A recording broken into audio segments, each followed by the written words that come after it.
आज हम स्पेशल प्रकार के जो प्रत्यय होते हैं उनके बारे में समझने जा रहे हैं।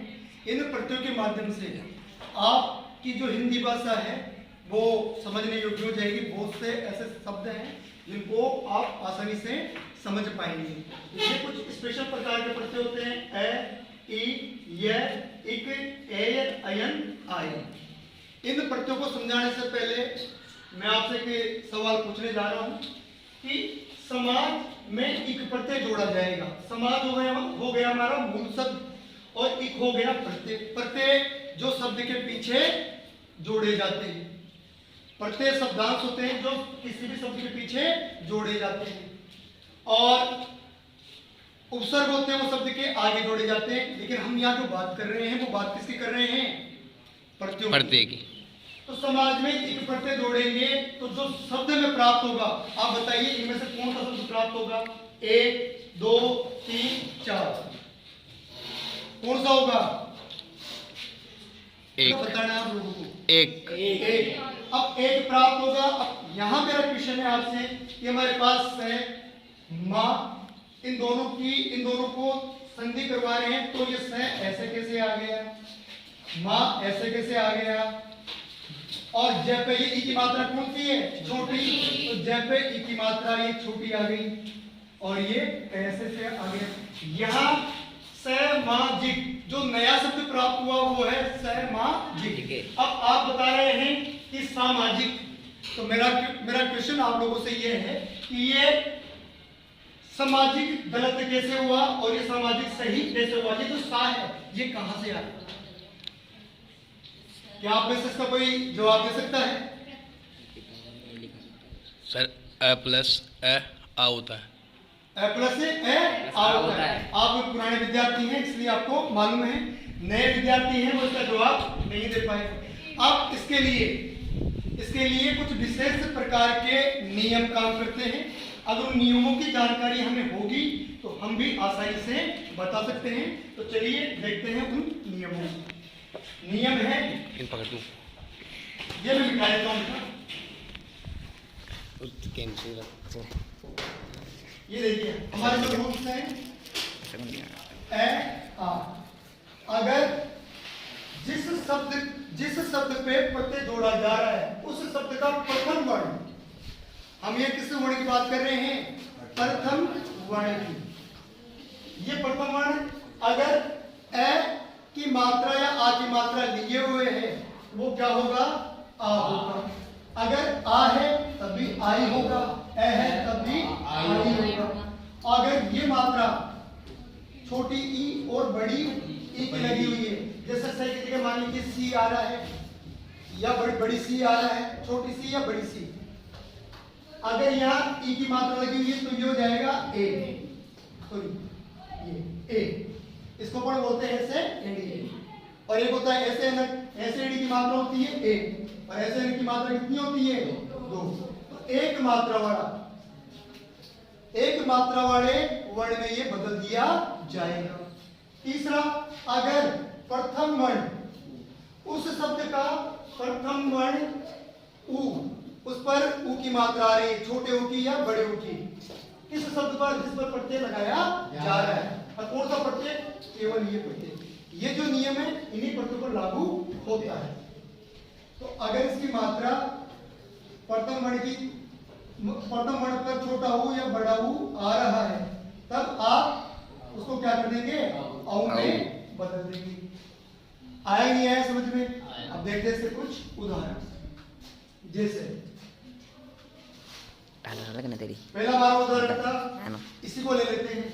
समाज प्लस एक, समाज में एक प्रत्यय जोड़ रहे हैं तो इनमें से ये एक प्रत्यय इनमें से है कि नहीं है? ये रहा है। अब इनमें से तो ये नियम लागू होगा नहीं होगा? होगा। ये रूल इस पर अप्लाई होगा। अब यहाँ एक प्रत्यय जोड़ा जा रहा है तो प्रथम वर्ण हमारा क्या है? स पर ए की मात्रा है, ई की या उ की है? क्या माना जाएगा? ए। क्या ये ए? तो ये ए है तो क्या हो जाएगा? किसमें बदल जाएगा? आमी। तो सही किसमें कन्वर्ट हो गया? सामाजिक में। सा और माँ ऐसे कैसे? जब पे कौन सी मात्रा जोड़ी जा रही है? छोटी ये की। कौन सी है? छोटी की। तो छोटी ई को जैसे मिलाएंगे तो क्या बन गया? जी। जी। इस प्रकार इस नियमानुसार, इस नियम के अनुसार हमें जो शब्द प्राप्त हुआ वो हुआ सामाजिक। अतः शुद्ध शब्द क्या है? सामाजिक। ऐसे ही बहुत से उदाहरण अपन ले सकते हैं, जैसे विधवा शब्द है। विधवा शब्द में अपन प्रत्यय जोड़ रहे हैं ये। कौन सा ये प्रत्यय जब भी लगाया जाता है, इसका एक नियम है। यह प्रत्यय जब भी लगाया जाता है, अंतिम जो वर्ण होता है उस पर चाहे आ की मात्रा हो चाहे ई की हो, कोई सी भी मात्रा हो, वो आधा हो जाता है, उसकी मात्रा हट जाती है। ये का नियम है। ये नियम केवल किसके लिए है? ये के लिए। इन प्रत्ययों में केवल ये के लिए ही नियम लागू होता है। तो बी आ रहा है हमारे पास, ये आ रहा है, तो ये किस में कन्वर्ट हो जाएगा? ए में। तो बी किस में कन्वर्ट हो गया? ए। दिखा दिए रे यार।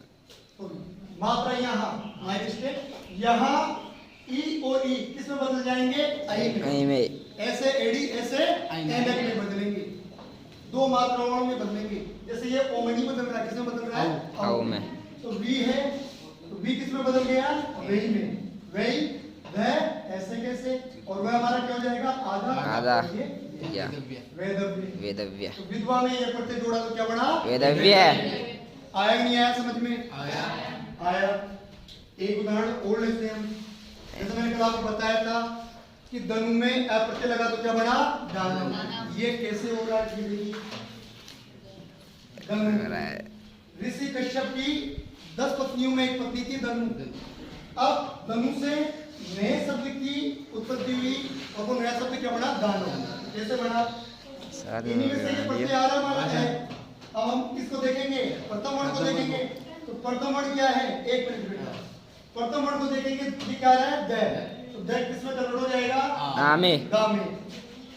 दा और दा। नु और ये है, मतलब नु को हम बनाएंगे आधा ने, और ये उ की मात्रा हटा देंगे तो ये प्लस उ की मात्रा हट गई, और प्लस ये किससे संधि करेगा? ऐसे। तो ये हो गया दा, ये आधा ने, और उ और ए मिलके क्या बनते हैं? औ। औ। क्या बन जाएंगे? औ। तो ये बन गया हमारा दा। न में क्या जोड़ेंगे? ए।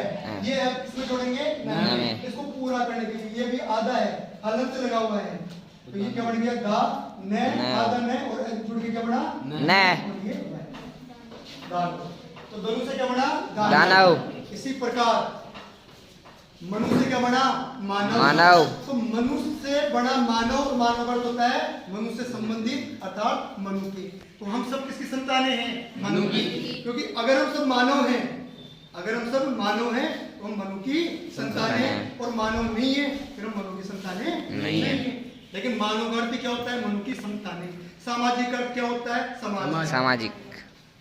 ऐसे विधवा में अपन को सब प्रत्यय जोड़ेंगे तो क्या बना? वेदव्य। वेदव्य मतलब विधवाओं से संबंध। इसी प्रकार के और भी पद पढ़ते हैं, जैसे दीति है, दीति में ये प्रत्यय जोड़ेंगे तो क्या बनेगा? दैत्य। दैत्य। दी क्या बन जाएगा? दैत्य। और तय आधा हो जाएगा ये प्रत्यय के प्रभाव से, तो दे आधा तय और ये, तो दीति से बना दैत्य। अदिति का क्या बनेगा? आदित्य। आदित्य। किस में बदल जाएगा? आ में। आ ये से कैसे, और ती, तो ती में ई की मात्रा के क्या बन जाएगा? आधा अक्षर। तो आ दी तय और ये अदिति से बन गया आदित्य। इसी प्रकार के बहुत सारे उदाहरण हैं जो हम कल देखेंगे।